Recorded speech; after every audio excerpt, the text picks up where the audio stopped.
कहानी के शुरुआत में हमें समुंदर में कुछ अजीबों गरीब क्रिचर निकलकर शहर की तरफ बढ़ते हुए दिखाया जाता है। इन क्रिचर का नाम पैरासाइट्स दिया गया है। यहाँ से हमें एक आदमी को अपने कमरे में सोया हुआ दिखाया जाता है और उनमें से एक पैरासाइट रेंगता हुआ उसके कान के अंदर चला जाता है। अंदर घुसने के बाद वो आदमी बहुत ही ज्यादा तड़पने लगता है, लेकिन कुछ ही देर के बाद वो फिर से सो जाता है। उसी रात में हमें एक लड़के को दिखाया जाता है जिसका नाम सींची था। वो रात को अपने कमरे में हेडफोन्स लगाकर सॉन्ग सुने जा रहा था। यहाँ पर भी वो पैरासाइट उसके कान में घुसने की बहुत कोशिश करता है, लेकिन उसकी कोशिशें नाकामयाब रह जाती हैं। इसीलिए अब वो उसके नाक के पास जाकर सींची को उसके फेस पर कुछ महसूस होने पर उसे लगता है कि वो एक कीड़ा है, इसीलिए वो उसे पकड़कर दूर फेंक देता है। सींची अब उसे मारने के लिए आगे बढ़ता है, लेकिन तभी वो पैरासाइट उसके हाथ पर काटकर उसके हाथ के अंदर ही घुस जाता है। उसकी मॉम के वहाँ पर आने के बाद वो अपने मॉम को भी इसके बारे में बताता है कि उसके हाथ में कुछ चला गया है, और उसका मॉम उसकी हाथ जब देखती हैं तो वो पूरी तरह से नॉर्मल होता है। यहाँ से हमें मॉर्निंग का समय दिखाया जाता है, जहाँ पर सींची अपने घर डिनर के लिए अपने टेबल पर बैठा ही हुआ था, तो उसके हाथ में बहुत अजीब तरह से फील होने लग जाता है। और वहीं दूसरी तरफ हमें वही आदमी को दिखाया जाता है जिसके कान में वो पैरासाइट घुस गया था, यानी चला गया था। वो अपनी वाइफ के पास आता है और उसके ठीक सामने आकर अजीब तरह से अपना फेस को खोल देता है। उसका मुंह बहुत ही खौफनाक तरह का लग रहा था और वो काफी देखने में डरावना लग रहा था, और वो अपनी बीवी का पूरा सिर अपने मुंह में लेकर अपने मुंह को बंद कर लेता है। और ये सब के सब उसी पैरासाइट के वजह से हो रहा था जो पिछली रात उसके कान में चला गया था। इसके बाद हमें उसी लड़के यानी सींची को दिखाया जाता है जो कि स्कूल जाते हुए रास्ते में अपनी दोस्त से मिलता है। वो भी सींची में काफी अजीब तरह के हरकतें नोटिस करती है, और जब वो अपने क्लास में बैठा हुआ था तब उसके साथ बहुत ही कुछ अजीब होने लग गया था, जैसे कि उसके राइट वाले हाथ में बहुत ज्यादा पावर आ चुकी हो। वो अपने घर आकर अपने हाथ को काटने की कोशिश करने लगा था, लेकिन तभी अचानक से उसका हाथ मूव करने लग जाता है और उसे रोकने लग जाता है, और हम देख पाते हैं कि उसका हाथ एक क्रिचर में बदल चुका है, और वो क्रिचर सींची से बातें भी करना शुरू कर देता है। इवन वो उसकी बुक्स भी पढ़ने लग जाता है और उसका लैपटॉप भी यूज किया करता था, क्योंकि वो इंसानों के बारे में जानने की कोशिश कर रहा था कि कैसे इंसान इस धरती पर सरवाइव कर रहे हैं और क्या क्या करते हैं। जब इसने सींची के बॉडी में घुसने की कोशिश की थी तब सींची ने आगे जाने से रोक लिया था, इसीलिए अब ये क्रीचर राइट हैंड में था और वो बस उसी हाथ को कंट्रोल कर पा रहा था। ये अपना नाम मिकी बताता है और उससे कहने लगता है कि तुम प्लीज मुझे कभी मत काटना और मैं तुम्हें कुछ नहीं कहूंगा, तुम मेरे होस्ट हो। यहाँ से अब सींची और मिकी धीरे धीरे दोस्ती की ओर बढ़ने लगे थे, लेकिन बाकी के सभी लोग जिन्हें पैरासाइट्स ने अपने कंट्रोल में लिया था वे सभी पूरे शहर में बहुत ही ज्यादा तबाही मचाए जा रहे थे, और यही नहीं बल्कि वो इंसानों को मार कर खाए जा रहे थे। इधर मिकी सींची को खींचकर एक रेस्टोरेंट की तरफ लेकर जाने लगता है। वहाँ पर भी बहुत सारे इन्फेक्टेड लोग यानी पैरासाइट्स इंसानों का गोश्त खा रहे होते हैं। वो सींची को देखते हैं तो उन्हें लगता है कि ये भी इन्फेक्टेड है, इसीलिए उसे भी गोश्त देते हैं खाने के लिए। लेकिन जब उन्हें पता चलता है कि ये तो पूरी तरह से इन्फेक्टेड नहीं हुआ बल्कि अभी भी ये इंसान है, तो उसे ही मारने के लिए आगे बढ़ने लगते हैं। लेकिन मिकी पहले ही उसे मार गिराता है और सींची को बचा लेता है, क्योंकि अगर सींची मारा जाता तो वो खुद भी मर जाता, और ये उसने अपने फायदे के लिए किया था। कुछ ही देर के बाद न्यूज में दिखाया जाता है कि शहर के लोग मारे जा रहे हैं और किसी को कुछ भी समझ में नहीं आ रहा कि इतने सारे लोग आखिर कैसे मर रहे हैं और मार रहे हैं कौन। इसका मतलब यह था कि सभी पैरासाइट्स अपना यह काम बहुत ही चालाकी और अपने आप को छुपा कर रहे थे। सींची मिकी से कहता है कि तुम अपने साथी पैरासाइट्स से क्यों नहीं कहते कि इंसानों को ना खाएं, तो मिकी उससे कहने लगता है कि तुम भी तो सब्जी और जानवरों के गोश्त को खाते हो, तो इसी तरह हम सभी का खाना इंसान ही है, तो उसमें बुरी बात क्या है। अब मिकी को महसूस हो जाया करता था कि उसके आसपास कौन सा पैरासाइट्स हैं। तो जब सींची स्कूल के लिए जाता है तब वो उसे बताता है कि तुम्हारे पास में एक और पैरासाइट है,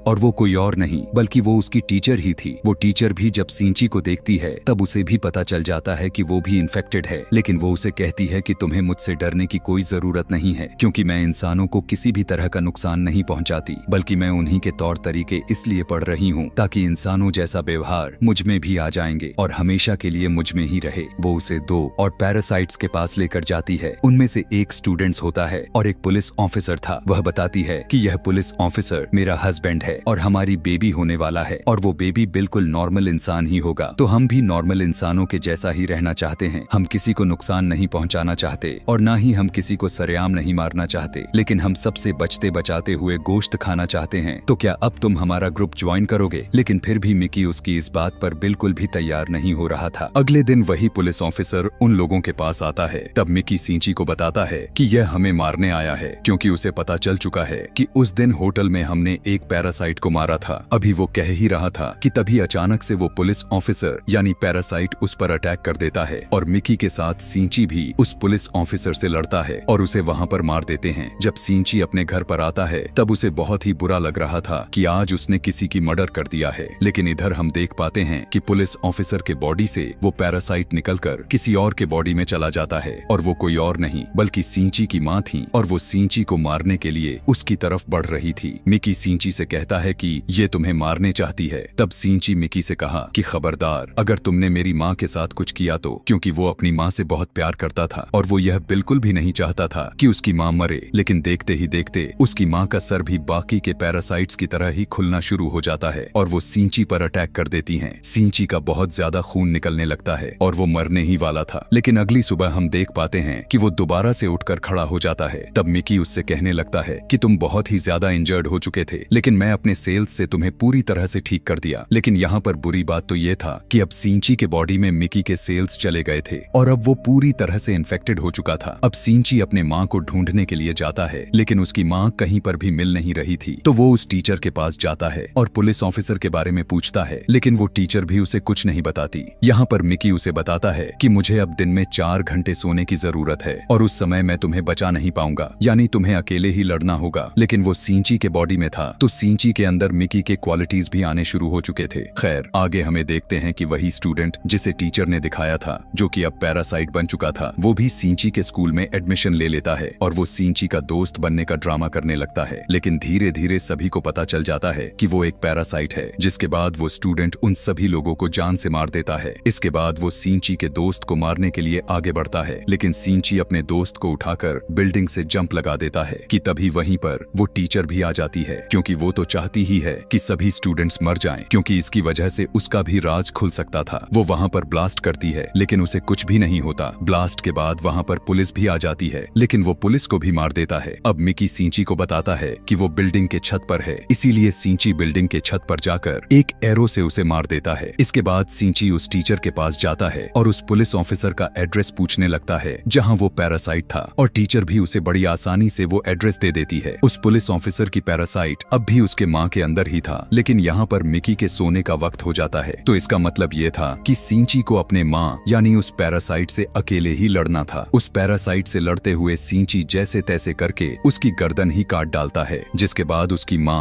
और वो पुलिस ऑफिसर दोनों मारे जाते हैं। यहाँ से उदासी के साथ वो अपने हॉस्पिटल में अपने दोस्त से मिलने के लिए जाता है।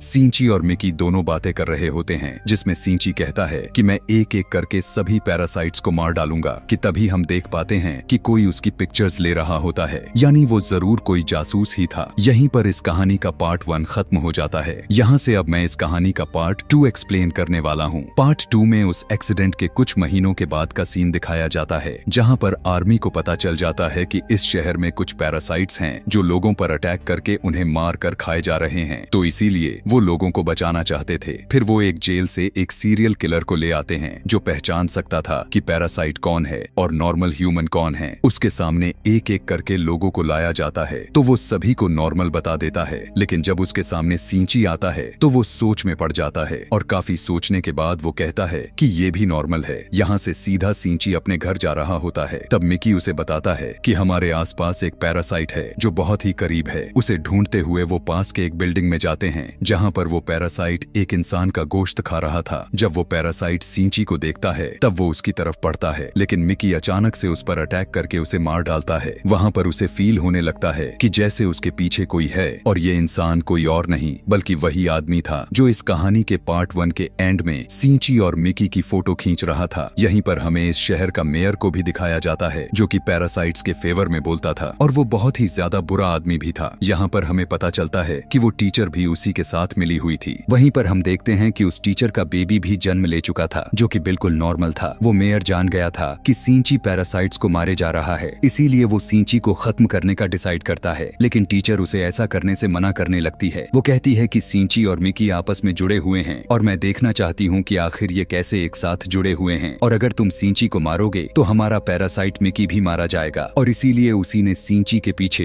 एक जासूस को लगाया हुआ था ताकि उस पर नजर रख सके। सिंची क्लास अटेंड करने के लिए जा ही रहा होता है कि तभी उसे फिर से फील होता है कि उसके पीछे कोई तो है। वो जासूस उसकी सारी बात को सुनकर उससे कहता है कि तुम्हें अपने बारे में पुलिस को बता देना चाहिए। तब सिंची उससे कहता है कि नहीं, पुलिस में अभी भी बहुत सारे पैरासाइट्स भरे पड़े हैं। सिंची को भी पता चल गया था कि इस जासूस को उसके पीछे किसी और ने नहीं बल्कि उसी टीचर ने लगा रखा है। इसीलिए वो टीचर के पास जाकर कहने लगता है कि तुम यह सब क्या कर रही हो, ये सब करना बंद क्यों नहीं कर देती। उसके जवाब में वो टीचर भी कहती है कि तुम भी तो हमारे पैरासाइट्स मारते जा रहे हो। वो तो सभी अभी इंसानों को खाने के लिए सीख रहे हैं और कुछ देर के बाद वो उनको मारना भी बंद कर देंगे। उसकी बात सुनकर सिंची एकदम से चुप हो जाता है और उस जासूस के पास जाकर कहता है कि वो टीचर बहुत ही ज्यादा खतरनाक पैरासाइट है, वो किसी भी वक्त तुम्हें भी मार सकती है, इसीलिए तुम भी उससे दूर रहो। लेकिन जासूस उसकी बातों पर जरा सा भी ध्यान नहीं देता। यहाँ से सीन शिफ्ट हुआ और हमें अगले दिन उसी जासूस को दिखाया जाता है जो उस मेयर से मिलने के लिए गया था। उसे सिंची की बातों को टेस्ट करना था कि वो सच कह रहा था या नहीं, इसीलिए वो मेयर के रूम में वॉइस रिकॉर्डिंग सेटअप कर रखा था। लेकिन मेयर को इस बारे में पता चल जाता है और जासूस को मारने का ऑर्डर दे देता है। वो कुछ पैरासाइट्स को उसके घर पर भेजता है उसे मारने के लिए, लेकिन वो अपने घर पर नहीं होता तो वो उसकी बेटी को ही मार देते हैं। यहाँ दूसरी तरफ सिंची को मिकी बताता है कि अब तुम पर 5 पैरासाइट्स अटैक करने के लिए आ रहे हैं। एक आदमी दौड़ते हुए उसकी तरफ बढ़ता है और उसी के अंदर 5 पैरासाइट्स थे। मिकी और सिंची दोनों उससे फाइट करते हैं और उसका सर ही उड़ा देते हैं। उन्हें लगने लगता है कि अब ये मर चुका है, लेकिन अभी तो सिर्फ एक ही पैरासाइट मारा गया था और 4 अभी भी बाकी थे। बाकी के पैरासाइट्स उसके हाथ में आ जाते हैं और उसे कंट्रोल करना शुरू कर देते हैं। यहाँ पर टीचर मेयर से कहती है कि जब मैंने तुम्हें मना किया था कि तुम उस लड़के यानी सिंची को और उस जासूस को मारने के लिए पैरासाइट्स नहीं भेजना था, तो तुमने ऐसा क्यों किया। अब मेयर ने यहाँ पर नोटिस किया कि इस टीचर के दिल में माँ बनने वाली इमोशन वापस आ रहे थे और यह बात उसे बिल्कुल भी अच्छा नहीं लगता। इसीलिए वो अब उसी टीचर को मारने के लिए 3 और पैरासाइट्स भेजता है। लेकिन क्योंकि वो भी तो एक पैरासाइट ही थी तो उसे तुरंत पता चल जाता है कि कोई उसे मारने के लिए आ रहा है।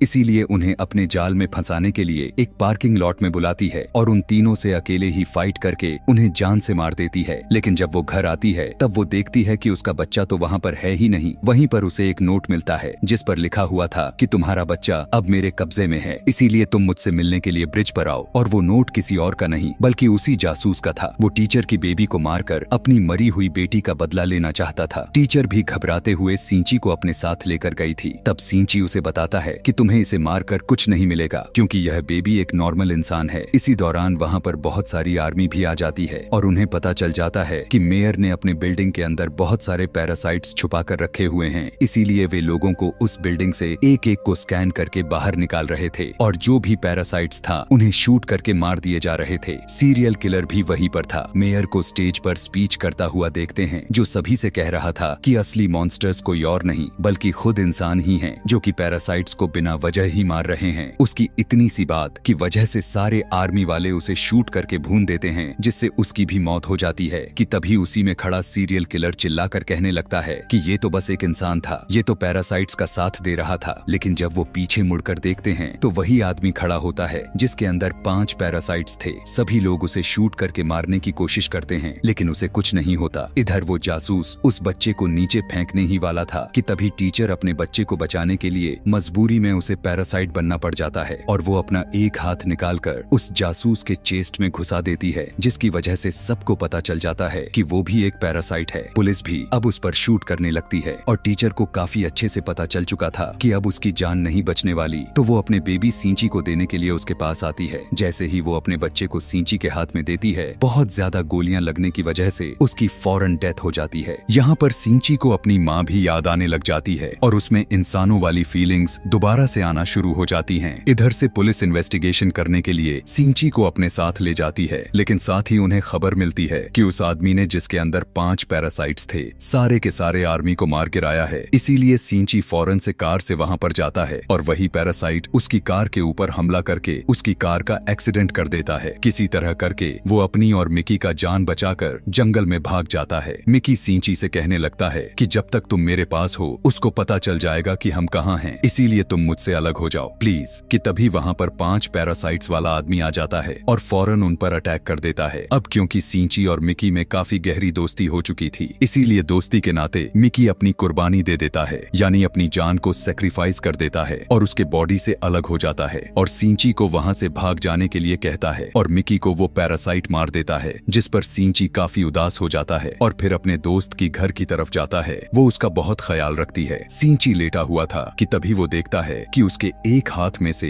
एक और हिस्सा ग्रो कर रहा है और ऐसा इसलिए हुआ था क्योंकि मिकी ने सिंची को अपने बॉडी से ठीक किया था, तो मिकी के सेल्स उसके बॉडी में आ गए थे, इसलिए अब वो दोबारा से ग्रो हो सकता था। सिंची को पता चलता है कि अब ये दोबारा से आ रहा है तो उस पैरासाइट्स को दोबारा से पता चल जाएगा कि मैं कहाँ हूँ, इसीलिए वो अपनी दोस्त की जान बचाने के लिए उसे बाय कहकर वहाँ से फौरन निकल जाता है। लेकिन जैसे ही वो बाहर जाता है तो वो 5 पैरासाइट्स वाला आदमी उसे फिर से पकड़ लेता है, लेकिन वो एक फैक्ट्री में पहुंचकर सिंची एक केमिकल रॉड उसके पैर में दे मारता है, लेकिन फिर भी उसे कुछ नहीं होता और वो सिंची से कहने लगता है कि तुम क्या समझ रहे हो कि मैं इससे मर जाऊंगा, मैं तो तुम्हें मारकर बाकी इंसानों को भी मार दूंगा और उसके बाद मैं और बाकी के पैरासाइट्स इस दुनिया पर राज करेंगे। अब उसे मारने ही वाला होता है कि तभी मिकी उसी समय उसके बॉडी में दोबारा से ग्रो कर जाता है और उस पैरासाइट्स पर अटैक कर देता है। इसी के साथ उसके बॉडी में कुछ होने लग जाता है और वो तड़पने लगता है। तब मिकी सिंची को बताता है कि जिस रॉड से तुमने इसको मारा था उस पर बहुत सारे केमिकल्स लगे हुए थे और उसी केमिकल की वजह से वो सभी 5 पैरासाइट्स उसके बॉडी में अब नहीं रहना चाहते और एक एक करके सारे पैरासाइट्स उसकी बॉडी छोड़ देते हैं और अब सिर्फ उसकी बॉडी का ढांचा ही बाकी रह गया था। तब सिंची उस ढांचे को उठाकर सीधा आग में फेंक देता है, जिससे अब फाइनली उसकी डेथ हो ही जाती है। यहाँ से सीधा हमें काफी दिनों के बाद का टाइम दिखाया जाता है जब सब कुछ नॉर्मल हो चुका था और मिकी सिंची से कह रहा था कि इस दुनिया में अब कोई भी पैरासाइट्स नहीं रहा, तो इसीलिए हमें भी साथ रहना नहीं चाहिए, मैं तुमसे अलग हो जाऊंगा। लेकिन सिंची उसे ऐसा करने से मना तो करता है, फिर भी मिकी खुद ही अपने आप को खत्म कर लेता है और वापस से सिंची की हाथ नॉर्मल यानी अपनी फॉर्म में आ जाता है, जिसे देखकर सिंची बहुत ही ज्यादा उदास हो जाता है और मिकी को मिस करने लगता है। यहाँ से हमें दिखाया जाता है कि काफी सारे टाइम गुजर गए होते हैं सिंची और उसके दोस्त काफी अच्छी जिंदगी गुजार रहे थे और उस टीचर के बेबी से भी मिलने के लिए जाया करते थे कि तभी अचानक हम देखते हैं कि वो सीरियल किलर वापस आ गया था और वो सिंची की दोस्त को किडनैप कर लेता है। वो उसके कान में कहने लगता है कि असली मॉन्स्टर इंसान है, लेकिन सिंची की दोस्त असली मॉन्स्टर उसी सीरियल किलर को ही कहती है। अभी वो इतना कही ही थी कि तभी वो सीरियल किलर सिंची की दोस्त को उस बिल्डिंग से सीधा नीचे फेंक देता है, लेकिन सिंची फौरन दौड़कर उसके पास जाता है और अपना हाथ लंबा करके उसे बचा लेता है और यहाँ पर उसे फील होता है कि उसकी मदद मिकी ने ही की है। और इसी के साथ यह कहानी, यह मूवी यहीं पर खत्म हो जाती है, यानी पार्ट 2 भी। Thanks for watching.